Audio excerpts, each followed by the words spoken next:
نبی پاک صلی اللہ تعالی علیہ وسلم نے یوں بیٹھے بیٹھے ایک دن صحابہ سے فرمایا یار روز نہ بیٹھے رہا کرو، وقفے سے ملا کرو۔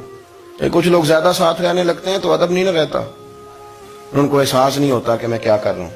تو نبی کریم صلی اللہ تعالی علیہ وسلم نے صحابہ کے مجمع پہ نظر ڈال کے فرمایا، حضور فرمانے لگے روز نہ ملا کرو، وقفے سے ملنے سے محبت بڑھتی ہے۔ حضرت صدیق اکبر بھی مجمع میں بیٹھے تھے، وہ بھی 3 نمازوں میں نہ آئے تو پیچھے ہی نماز پڑھ کے چلے گئے۔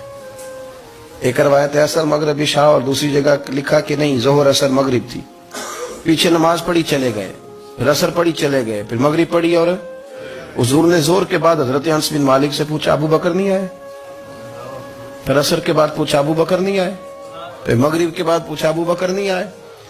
تو حضرت انس بن مالک کہتے میں بھی حیران تھا کہ وہ نماز تو پڑھ کے گئے ہیں، اور حضور کا طریقہ تھا کہ سلام پھیر کے پیچھے دیکھتے تھے، تو حضور نے دیکھ لیا، پھر بھی 3 دفعہ پوچھا کہ وہ آئے نہیں؟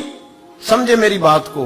حضور فرما رہے ہیں نماز پڑھنے تو ساری دنیا ہی آتی ہے، وہ تو اسپیشل آیا کرتا تھا، وہ آیا نہیں؟ آئے نہیں جناب صدیق اکبر؟ تو حضرت انس کہتے میں نے جا کے دروازے پہ دستک کی، حضرت انس قریب رہتے تھے نا حضور کے، تو نبی پاک کے لاڈلے تھے، تو پھر لوگ بھی ان کا لاڈ دیکھتے تھے کہ یہ حضور کا قریبی ہے۔ وہ کہتے میں نے دروازے پہ دستک دی تو حضرت ابو بکر صدیق فرمانے لگے کیسے آئے ہو؟ میں نے کہا یار آپ چنگے سیانے بندے، حضور نے 3 دفعہ پوچھا ہے، 3 دفعہ پوچھا ہے۔ تو حضرت سیدنا ابو بکر صدیق دوڑے آئے، حضور حکم ہو؟ تو نبی کریم نے فرمایا یار سارا دن تو نظر ہی نہیں آیا، تو کدھر تھا تو؟ سارا دن ملا ہی نہیں۔ اللہ کرے آپ کے اس جملے کے حسن کی سمجھ آئے۔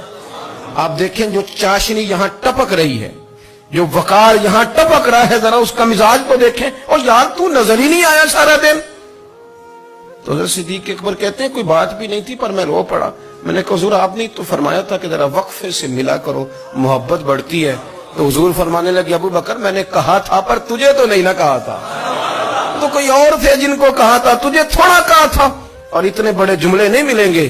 رسول کریم فرمانے لگے تو یہیں رہا کر، تو رہتا ہے تو میرا دل لگا رہتا ہے، یہیں رہا کر، میرے پاس رہا، تو نہ جایا کر یار، تو ادھر ہی رہا۔ او پانی پر نہ سہیلیاں رنگا رنگ کڑے، او سجنوں اسی تے پریا اس دا جانیے جس دا توڑ چڑھے۔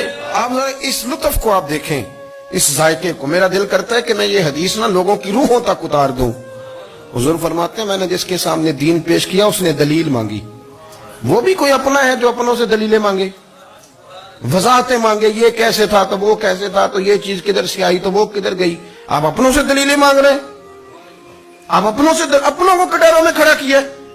حضور یہ نہیں فرماتے کہ دلیل تھی کوئی نہیں، فرمایا جس نے مانگی میں نے دی دلیل، اور لوگ دلیل دیکھ کے مسلمان ہوئے۔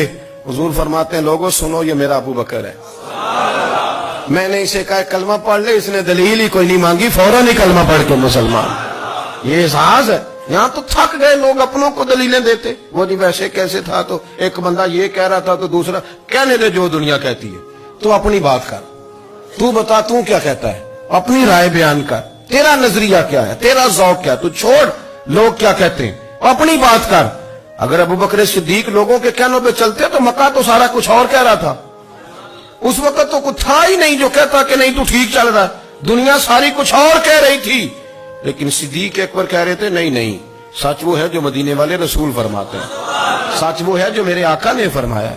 اپنی زندگی میں انہوں نے بتایا لوگوں کو کہ دین کا مزہ لینا ہے تو پھر ذرا غلامی کر کے آتا ہے، پھر ذرا پورا پیار کر کے آتا ہے، پھر پوری محبت دے کے پھر غلامی کا مزہ